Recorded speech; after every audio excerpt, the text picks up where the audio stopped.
खुलुमबाय फंबाय बिनानावमोन जारौमोन बयनिसिमबो आंनि अननायखौ बावहरनाय जाबाय। जों दिनै सोलोंनो आखायाव लादों एडब प्रिमियार प्र।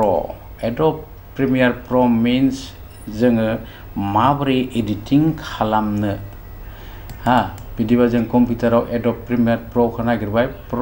एडब प्रिमियार प्र बेयो गेवसिगोन दान्दिसे उनाव जों फाइलखौ खुलिना लाग्रोनि बेनि उनाव लासै लासै सावरायगोन। तो न्यू प्रोजेक्ट होननानै फैगोन नोंहा खुलिजेननाय लोगो लोगो। ओपन प्रोजेक्ट माने नों आगोल माबाफोर मावखांबाय नामा, ठीक आसे जोङो दा न्यू प्रोजेक्टखौनो खुलिनानै देखायनांगोन नोंसोरनो। खुलिबाय न्यू प्रोजेक्ट, नैबेहाय नाम लिरदो नोंनि नामा मा, जेनेबा बसुमतारी, बसुमता एडिट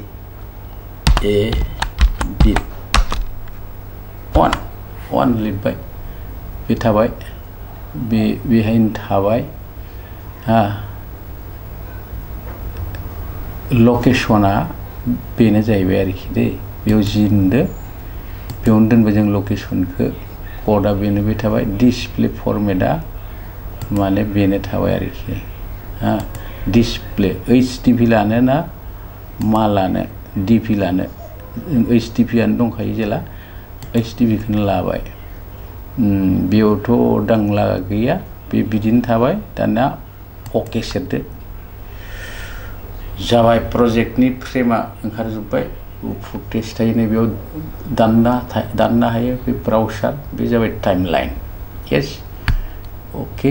दाना नों माखौ दाननो, जेबोथ' गैथ'वा, फाइलाव थांदो नों, फाइलाव थांदो, फाइलाव इम्पर्ट खालामनांगोन ना बेसादखौ। इम्पर्ट माने सोना लानांगोन नोंनि बाख्रियाव मा मा दं नोंहा बाख्रियाव, बेखौ नोङो बेयाव बे एडिटिंनि बे प्रजेक्टआव सोना लानांगोन नालाय। इम्पर्ट थ' माव दं नोंनि इम्पर्टआ, निउ भलिउम माने डिआव दंब्ला बेयाव नुखागोन नोङो डिआव मा मा दं नोंहा, नै माखा दं दै, बेफोर दं, नैफोर दं। जोङो मोनथामसो लाना फैनोसै, मोनब्रैसो ओरैनो ट्रेनिंनि आन्था मोनब्रैसो। बेखौ सिलेक्ट खालामबायना जोङो, बे सिलेक्ट खालामबायना निला नुनाया, बा अपेन खालामदो। मोनब्रैबो बेहाय खारबोखासिगोन, नै खारबोबाय। दाना बेखौ डाबल क्लिक खालामबा नैबेहाय थांबाय, बे जेराव नोङो दानगोन माने जायखौ नांगौ बेखौ लाबोनोबा, बेखौ लाबोबायबा जायखिजाया जों बेखौ गासिखौबो लाबोनोसैबा नैयाव फुटेजाव क्लिक खालामनानै नैयाव गारना हो, फैबाय।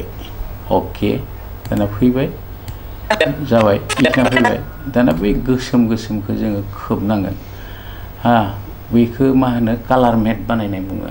कालार मेट बानायनोबा नों नैबेयाव मोनसे खनायाव, राइट साइडथिं खनाथाराव माबा सिन थायो, नै पिस्तल बायसा, बेखौ क्लिक खालाम। ओमफ्राय इयाव नाय नों, व्हाट इज द कालार मेट, अबेयाव कालार मेट लिरनाय दं, नैबे क्लिक खालामदो। कालार मेट 1 लागोन नालाय मोनसे। अके, नों मा लानो, गोसोमखौ लानो ना नैबे बेखौ लानो, बेखौ लानोसै दे, बेखौ लायोबा अकेआव क्लिक खालामनांगोन। बेयो 1 जागोन दे, मोननै लागोन नालाय जोङो। 1 जाबाय। अके दाबायना दोनै फैबाय। दा बेखौ खेबनानै बे सायाव लांदो, नैयाव लांबायना नोंनि फुटेजखौ खोबजोब्बाय। दा मा खालामनो जों बै फिल्म स्कप बायदि सायाव आरो गाहायथाराव बानायना होगोन नालाय, बेखौ बिदिबा जोङो माबा एफेक्टआव थांनांबाय। एफेक्ट बा नै बिदि सिन मोननै राइट साइडथिं मोखां जाना थायो, बेयाव क्लिक खालाम, गोसो होनानै नायबासो मिथिगोन। ओमफ्राय एफेक्टआ नैबे एफेक्टखौ सेरबाय। ओमफ्राय माबायाव थांदो नोङो, ओइ एफेक्टआवनो नों मा खालामगोन, 1 2 3 4 5 6 7 ओरैहाय। होमबा भिडिअ एफेक्ट, भिडिअ खामानि नालाय भिडिअ एफेक्ट। बेनिफ्राय मा खालामगोन जोङो, किंआव थांदो, किं थांबाय। दा बेखौ फिसा गेदेर खालामगोन नालाय जोङो, ट्रेन्सफर्म होननाय दं मोनसे, बेयाव क्लिक खेबसेल', ओमफ्राय क्रप्सखौ नुबायना क्रप्स होननाय बे क्रप्स होननायखौ ओरै बोखांना लाबोनानै नैबेयाव गारना हो गारबाय हा गारबाय दा दानिया नैबेयाव थांदो नों जेराव खामानि मावग्रा इयाव इफेक्ट कन्ट्रल नुगोन बेफोरखौ दादां जेखौबो दादां इफेक्ट कन्ट्रलखौ क्लिक खालामदो बे माने मा मावगोन नोङो इफेक्ट दै दा जोङो सायाव लांनाय सिङाव लांनाय बेफोरखौ इयावसो मिथिगौ र'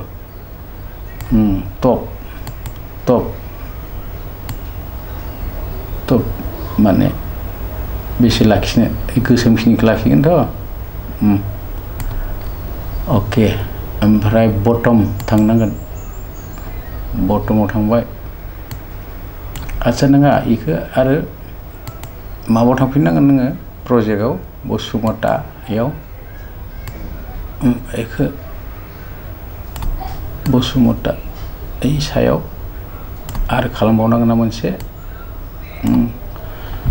सायाव लांबाय जोङो कालार मेटखौ सायावबो मोनसे खालामनांगोन माने सिंसा थानांगोन नालाय दा बेहायबो नोङो एफेक्टआव थांनांगोन एफेक्टआव थांबा बे दहायनि बायदि नैबे एफेक्टसो सेरबाय ए क्रप्सखौ आरो बेयावबो गारना होनांगोन गारबायना गारबायबा बे अट'मेटिक एफेक्ट कन्ट्रला जाखाना दं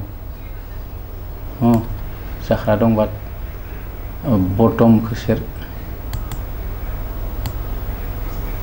बटमखौल' सेरबानो जागोन इयो नैबे गोसोमखौथ' जों नाङा नालाय खोबजोबदो ओरै जाबाय दा फुरा माने बेहाय नोङो बे कालार मेटआव नैबेहाय नाम लिरनो हासिगोन आरो नैबेहायबो नाम लिरनो हासिगोन दै गोसो हो एसे नायजोबनांगोन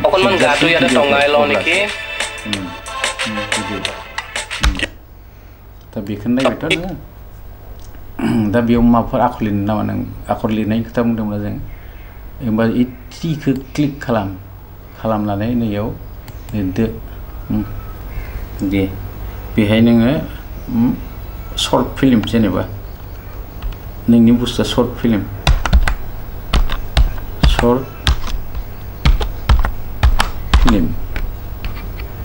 होनना लिरबाय बेहाय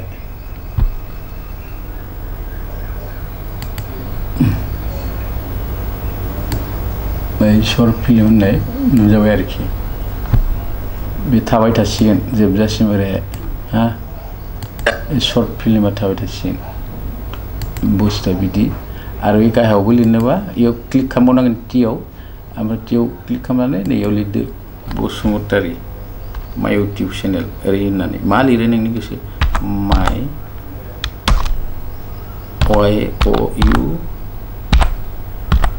इउटिउब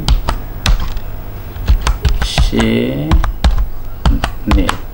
जि गोसो मा लिरो नोंहा मा लिरनो गोनां दं प्रयजन बेखौ लिरबानो जाबाय दै खालै बेखौ बारा गिदिर नांखाया नालाय जोंनो फिसा खालामदो थिक गेजेराव होदो बे आखरा उनाव कालारखौ फोरोंगोन आखरनि कालारखौ माबायसा खालामो बेखौ फोरोंगोन दा आरो भिडिअ गेजेरावबो नों माबा मोनसे लिरनोबा गोसो लिरदो भिडिअ गेजेराव लिरनोबा नै बेस बसु बा बसु जा गोसो नोंनि गोसो माखौ लिरो भिडिअ गेजेरावबो नोंहा माबाफोर कास्टिं जेनेबा नै बिदि फैबाय आरो बेफोर कालारखौ उनाव सोलायनो हागोन हा बेखौथ' ससियेल मिडियायाव नांगौ नालाय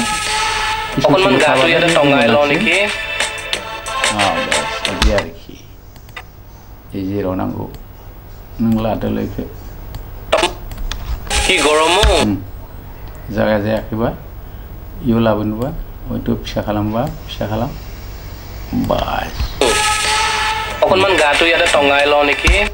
जाबाय दा गाबोन बेयाव डिजल्भ आइरिश माबा माबि एफेक्ट लागायनायखौ गाबोन जों फोरोंगोन दिनै केबल मा खालामखो जोङो फाइल खुलिबाय फाइल खुलिनानै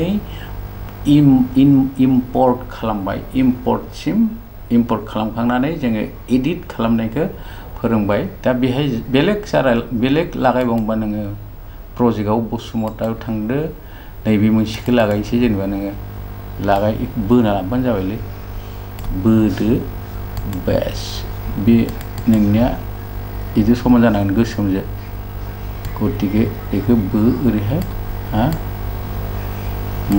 मा दं बेयावबा सिङाव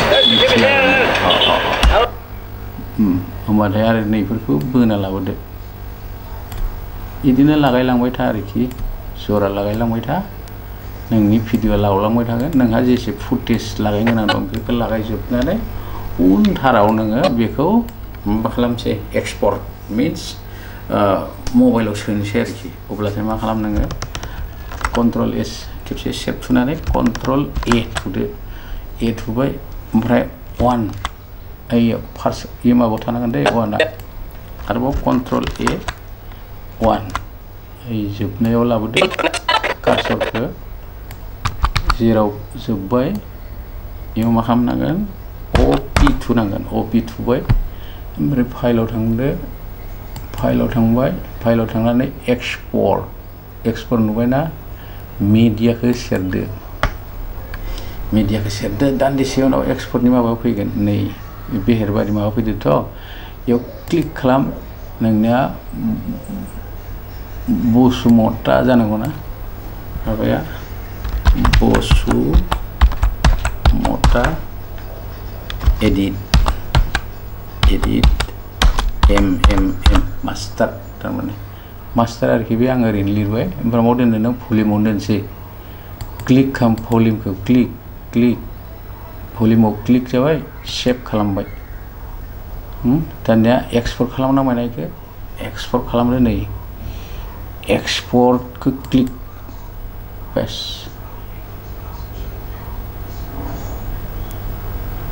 एक्सपर्ट जाबाय नैयाव नायदो जादोंना जायाखै your video was exported गतिके बेखौ कन्ट्रल एस सेरनानै सेभ खालामबाय नैबे सानजाबसिनखौ क्लिक खालामदो बे गैला जासिगोन गैला दानिया थांदोंना थाङाखैखौ नायथारनांगोन ना जों प्रजेक्टआव जोंना निउ भलिउमाव लादोंमोन बेस बसुमत बेखौ नायथारनोसै नै एडिट नैबेखौमोन जोंनिया কি গৰমো जाबाय दा অকনমান গাটো ইয়াতে টঙাই লওঁ নেকি दिनै जों बेसिम सावरायबाय মানে স্যার যুদ্ধ লাগিলে মানে গুলি পানি নিজকে কেনেকে শুই শুই বজাব পাৰিম তাকে প্ৰেক্টিছ এটা কৰি আছো কি হ'ল বীৰ নাই কি কম এজনী বিয়া নাই মানে কিন্তু বিয়া হোৱা নাই লাগিব নে আপোনাক फोजोबनाय जाबाय এই ছোৱালীক বিয়া পাতে নেকি কিয় ড্ৰেছটো চাচোন অফ खालामसै অফ